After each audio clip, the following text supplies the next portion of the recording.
Again, welcome to our Sunday Satsang. It's wonderful to be with everybody, even if it is on the screen. One of these days we'll be able to see each other in person. I'm going to read from Rays of the One Light, and it's on, the title is The Redeeming Light. Truth is one and eternal. Realize oneness with it in your deathless self within. The following commentary is based on the teachings of Paramahansa Yogananda. The book of Isaiah in the Bible, chapter 9, tells us, "The people that walked in darkness have seen a great light. They that dwell in the land of the shadow of death, upon them hath the light shined." What is this light, of which so many scriptures speak? In Autobiography of a Yogi, by Paramahansa Yogananda, we read of an early experience the Master had with that light. "I was blessed about the age of 8 with the wonderful healing through the photograph of Lahiri Mahashaya. This experience gave intensification to my divine love. While at our family estate in Ichapur, Bengal, I was stricken with Asiatic cholera. My life was despaired of. The doctors could do nothing. At my bedside, Mother frantically motioned me to look at Lahiri Mahashaya's picture on the wall above my head. Bow to him mentally. She knew I was too feeble even to lift my hands in salutation. If you really show your devotion and inwardly kneel before him, your life will be saved. I gazed at his photograph and saw there a blinding light enveloping my body and the entire room. My nausea and other uncontrollable symptoms disappeared. I was well. At once, I felt strong enough to bend over and touch Mother's feet in appreciation of her immeasurable faith in her Guru. Mother pressed her head repeatedly against the little picture. O omnipresent Master, I thank thee that thy light hath healed my son. I realized that she too had witnessed the luminous blaze through which I had instantly recovered from a usually fatal disease. Where my light is, God once told a saint, whom the divine light had healed, no darkness can dwell. The divine light, pure, calm, liberating, is the only final cure for every kind of delusion, ill health, emotional grief, and spiritual ignorance. Seek it daily in the silence, in deep meditation. As the Bhagavad Gita says in the 5th chapter, for whom that darkness of the soul is chased by light, splendid and clear, shines manifest the truth, as if a sun of wisdom sprang to shed its beams of light. Thus, through Holy Scripture, God has spoken through mankind. And now this is a reading from Whispers from Eternity.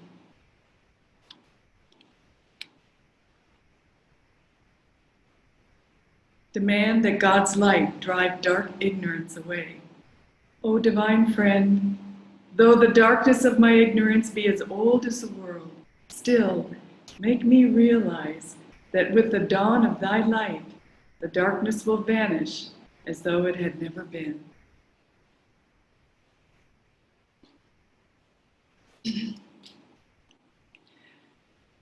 And it's a very important topic and one I chose because I feel that we have such an opportunity in this life to see God, to find God, to realize God as light, and to realize who we really are as souls.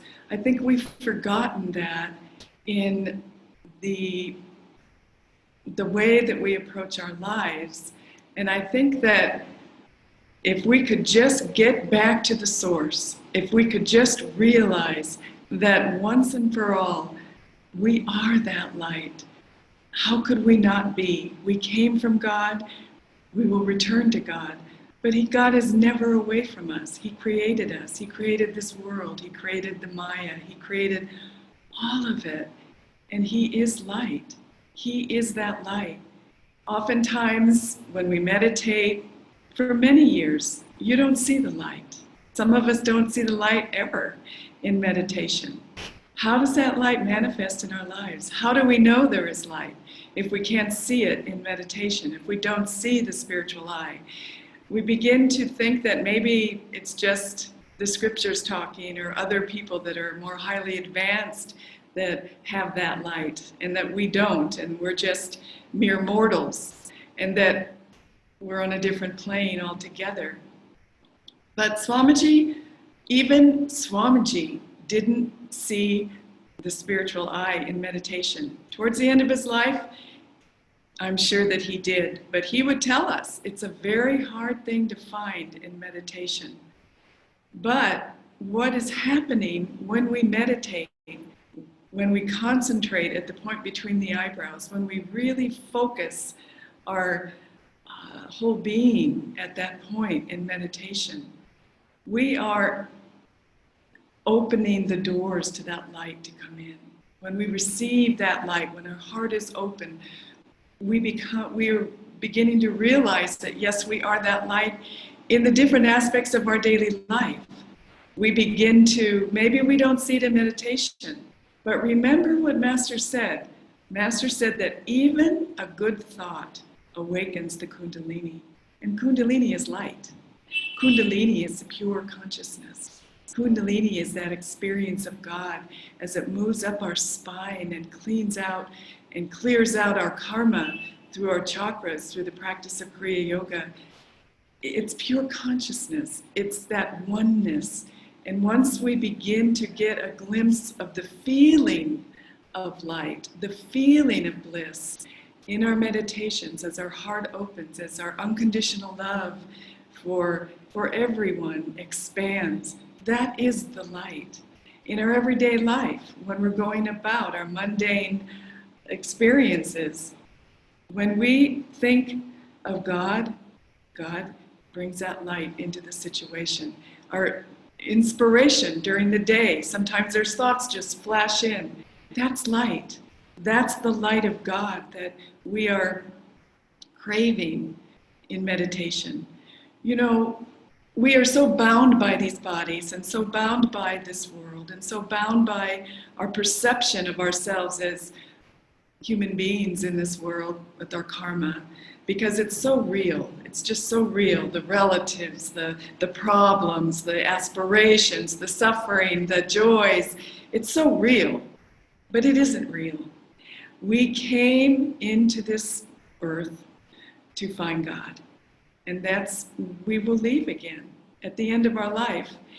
And if we have used our time wisely during this short span of this incarnation, seeking that light in every situation, in every day of our lives, every moment of our lives, then when we leave this earth at the end of our life, we will melt into the light. Master said that yogis who have given their lives to God and sought their whole life to seek God leave through the spiritual eye. You melt into that light. There are many stories of people that have had near-death experiences, and one of them is Anita Manjuri. And she was an Indian woman, and she had 4-stage cancer. And she died and came back to share her experiences with us. And she was gone for, I don't know how long, 24 hours or maybe days, I don't know. But her soul left the body while she was in the hospital. And when she came back into this body, she was completely healed of her cancer. But when she was in the other realm, she experienced herself as light.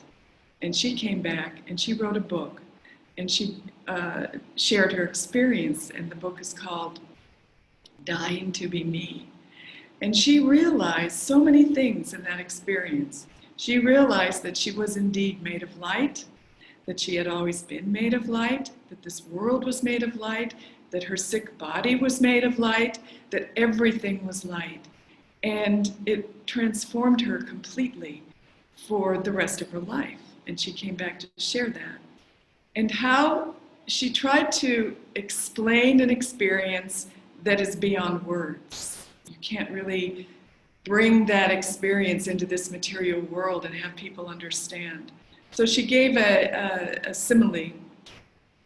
And she said it's like we're all in a dark, dark, dark room right now in this earth. We're in this dark room, this warehouse, and we don't know where anything is. It's pitch black. We just don't see anything. But we have a little tiny flashlight, and that little flashlight has a little beam of light. And we can see right in front of us, wherever that light is shining. That's all we can see. The rest of the room is dark. Just that little light. And so that's how we experience this world. We have this little perception of where we are. And she said, when you slip out of the body, when the soul leaves the body at the end of this life, or as yogis during this life, when you slip out of that body through the spiritual eye, the light is turned on. And she said, there's this vast warehouse of light, opalescent, beautiful, shining, white, healing, radiant light. We're the same person, but our perception has changed. We're the same soul, only able to see this limited vision. But when the light is on, when the light is turned on within our consciousness, we see everything. It's infinite. She said the light is infinite. It goes forever, and it's so beautiful, and it's so calming, and it's so loving. There's so much love. And all of the things we've dreamed of in this world are given to us a millionfold. We're so enraptured. Our souls are finally experiencing our true reality. She said she finally experienced who she was. She wasn't this limited little body, this little Indian woman who had cancer and was living this short incarnation, working out karma with all of the different people in her lives and experiences and her health. She was that, but as soon as the light turned on, as soon as her soul left the body through the spiritual eye and she started experiencing the light, she said it was if that suffering had never existed. She said, really, really, really, it was if it had never been.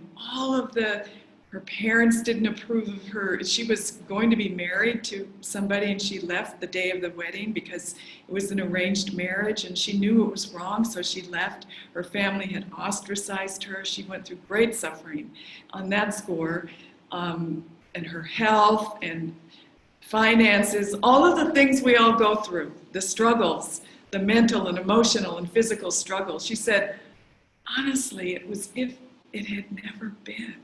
It was gone. And she was immersed in this light, and as far as she could see, it was infinite, it was eternal. And she was a part of that light. And she came back into her body. She had the choice. Divine Mother asked her, she said, you have a choice. You can come back and you can share this experience with people and help people to understand who and what life, who they really are and what life is about, or you can stay.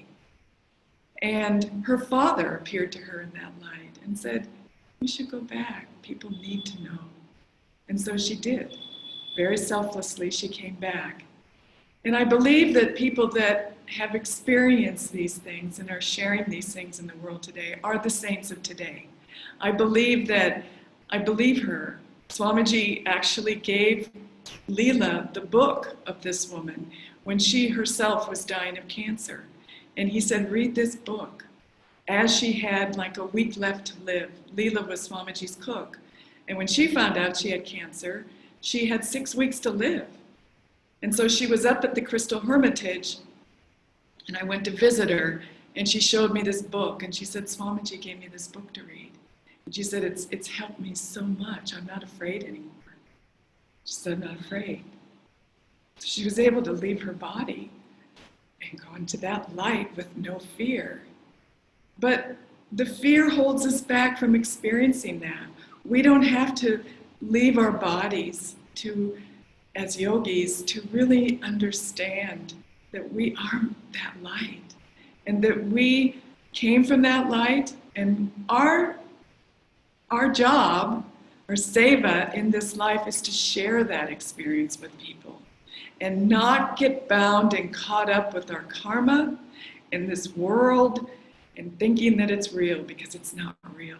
It's not real. All of the suffering in this world, it will all end as soon as the individual soul goes into the light. It will be as if it had never been. It's all created for us to work out our karma so that we can be free at last to experience ourselves as one with Divine Mother. And so that's the purpose of our life. That's why we came. You know, Swamiji said that he had read a book also about a woman who helped souls not only to rebirth. You heard about rebirthing, and you can experience your birth. He said souls beyond the birth, from when they chose in the astral world to come into this earth.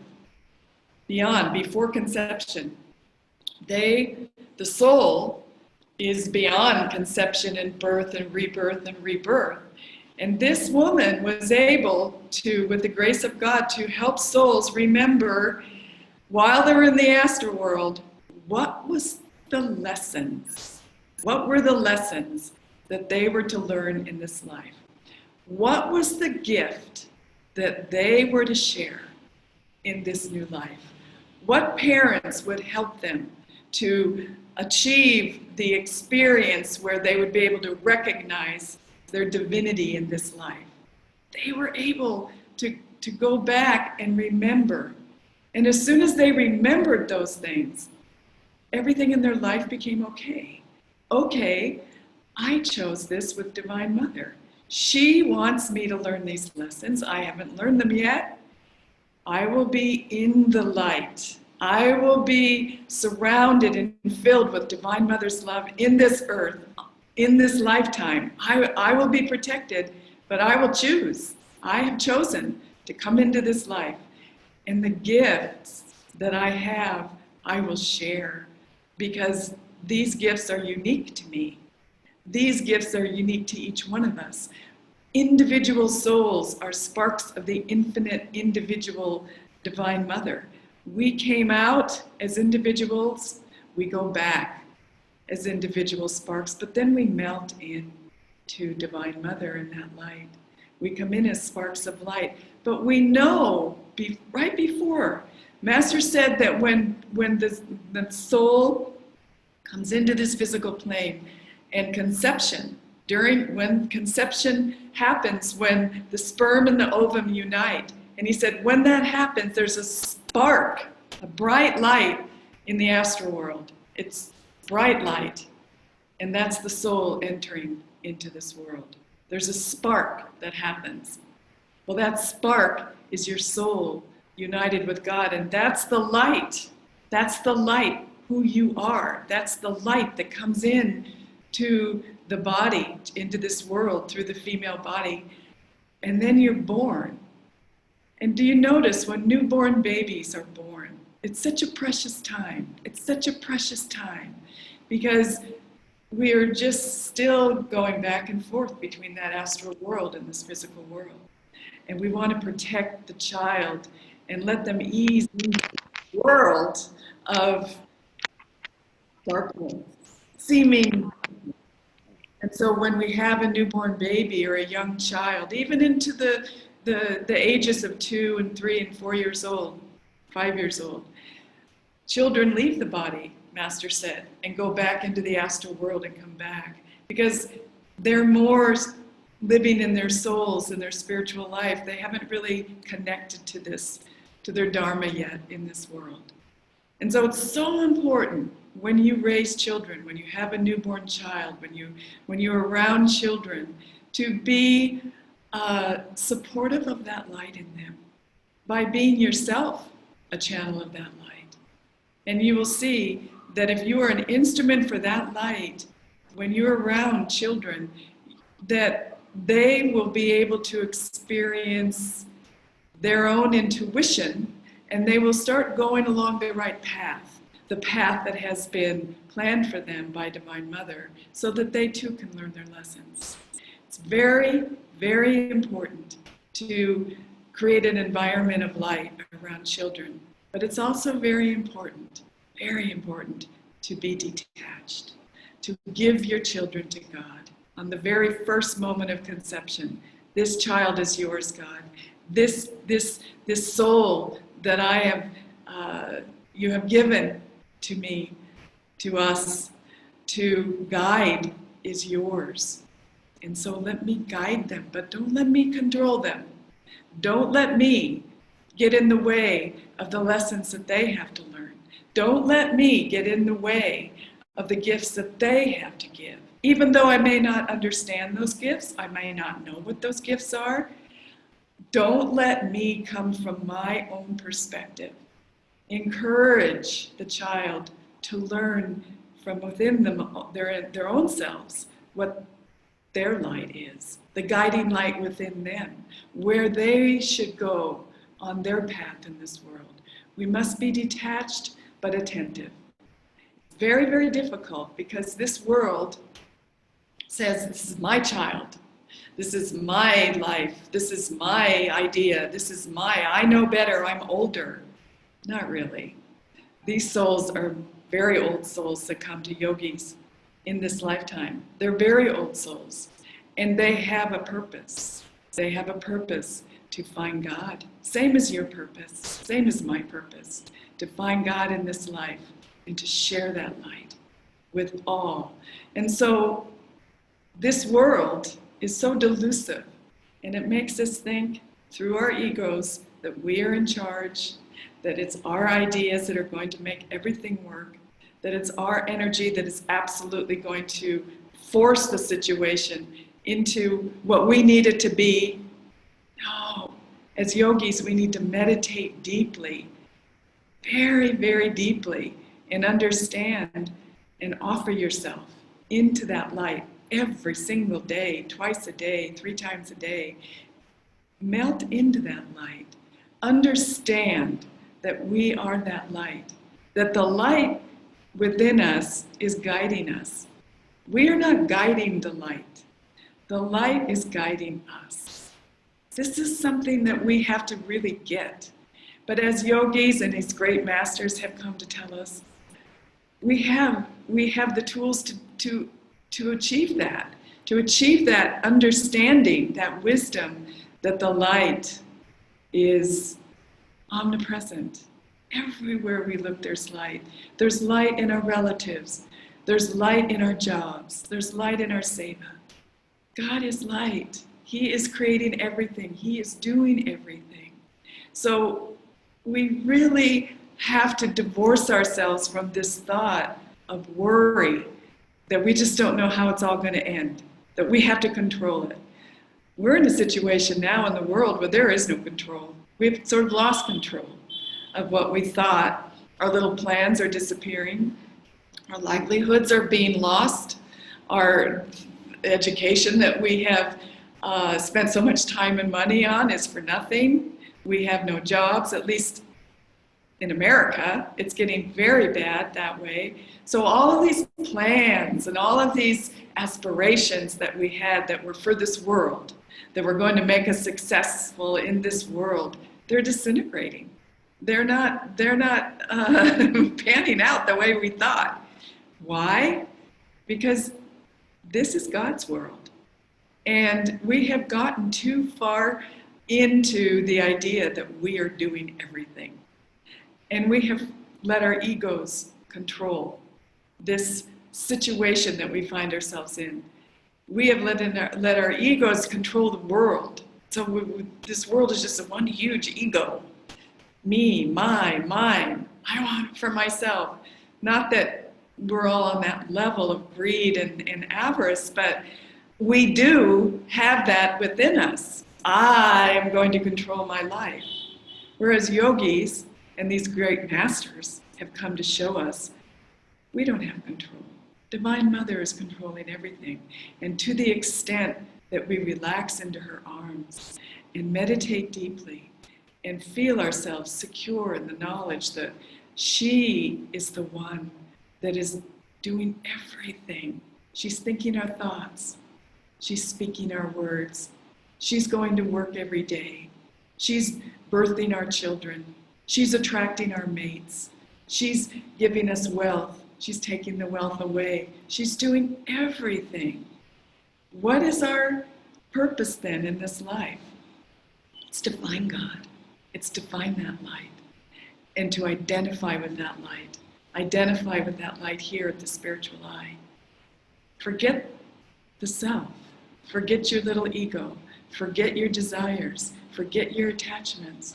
Just let it all go and give yourself over, just like Anita did. She said that there was no thought of I. She said she felt a oneness with everyone, everything, every atom. And that's who we are. That's why Master came to show us the way. And every time we practice Kriya, every single Kriya that we practice, we're offering ourselves into that light. Every single time, every Kriya, we offer ourselves into the light and we receive that light back down. And the more Kriyas, the more light. You know, when Swamiji, towards the end of his life, I couldn't take my eyes off his face. It was so beautiful because he became that light right in front of us. He transformed into this being of light right in front of us. In the early days, you know, we were young and we're struggling to get the community and we had our personality differences and we had this and that and we had worries about money. But Swamiji showed us through his life that that was one part.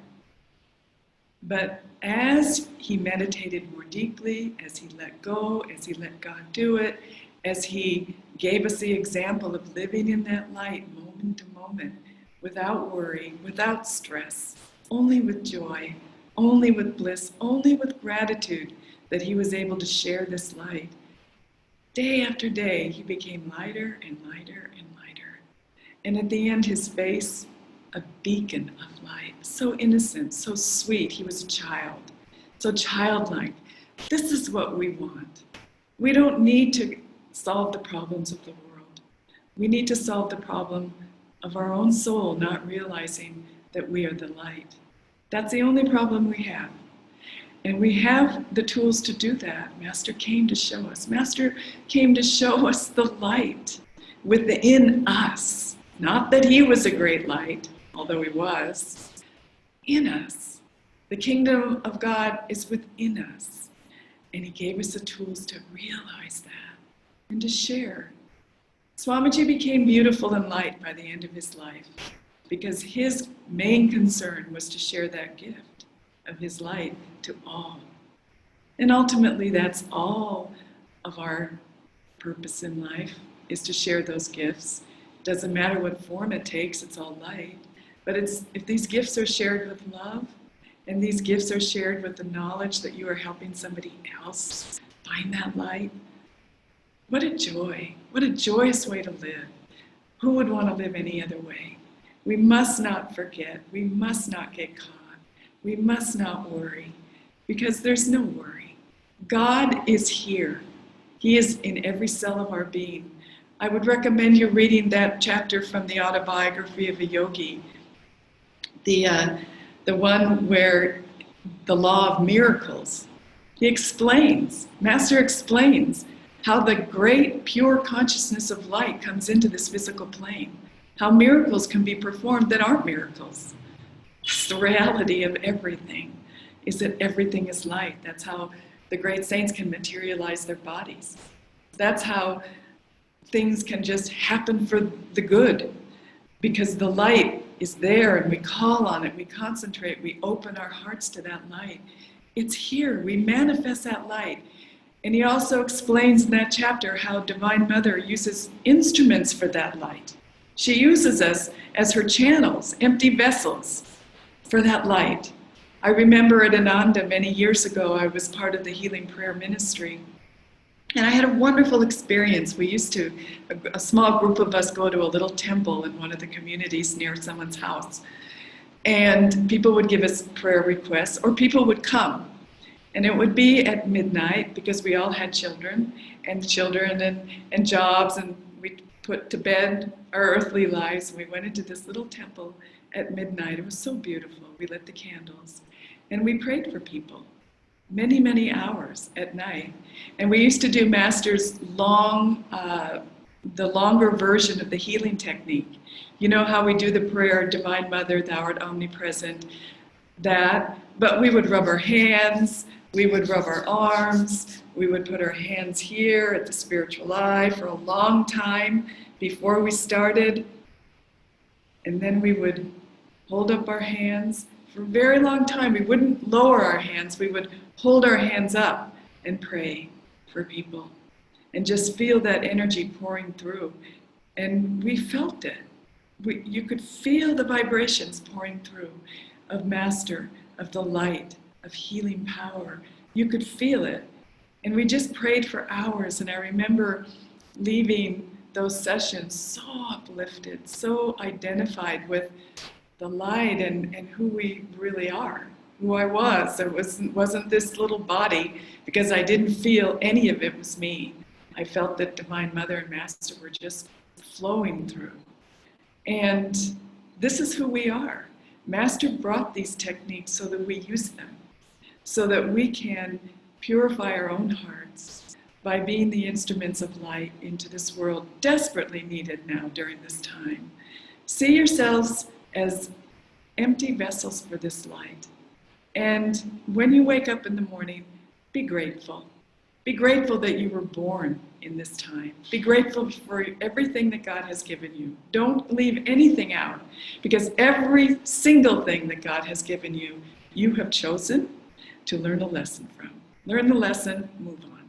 Don't worry about, oh, but when I was young this happened, and oh, I have such a horrible situation now.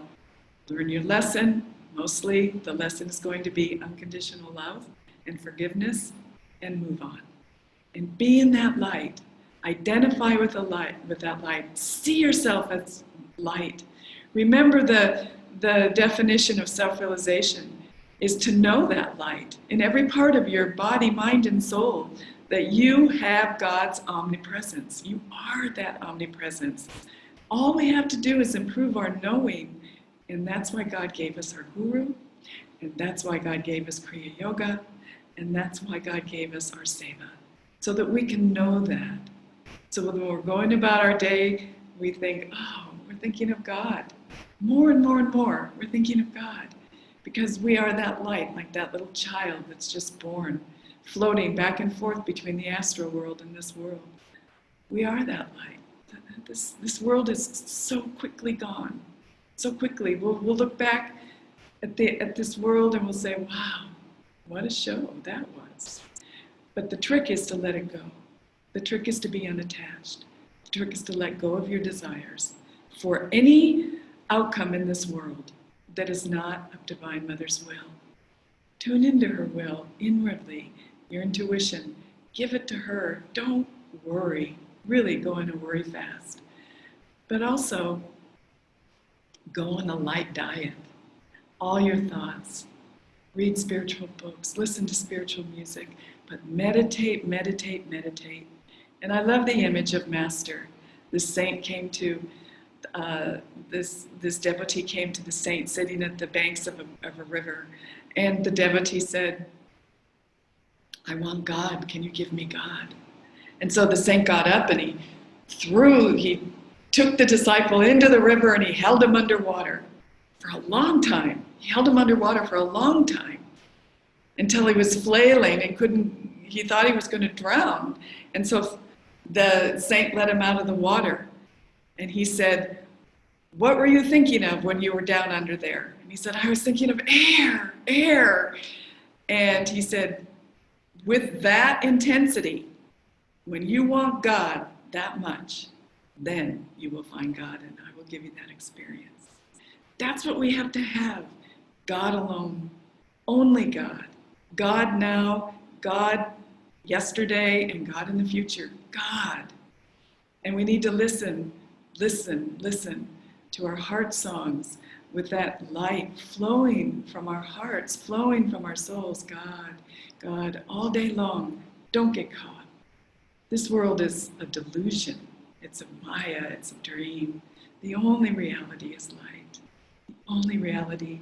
I wanted to close with this reading from Songs of the Soul, and this is the first book that Master wrote in America.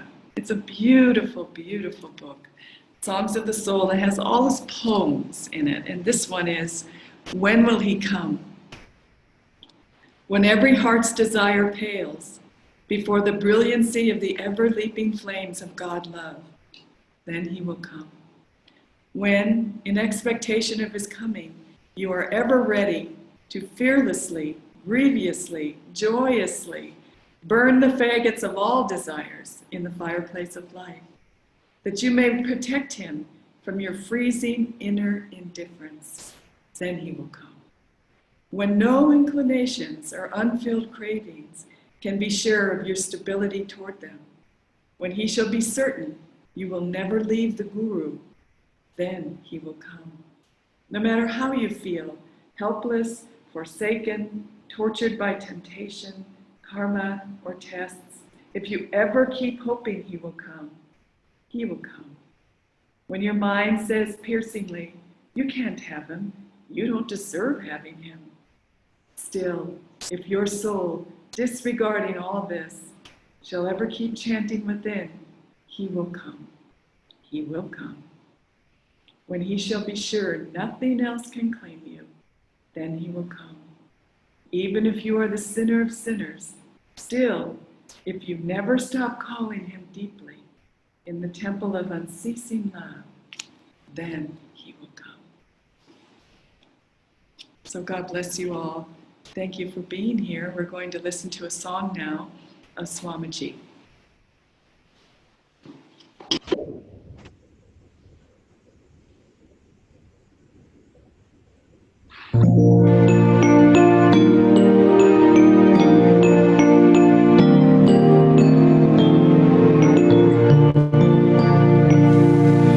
Peace gave us the mountains. Peace gave us the sky. Nightly when starlight enfolds us, peace is its lullaby.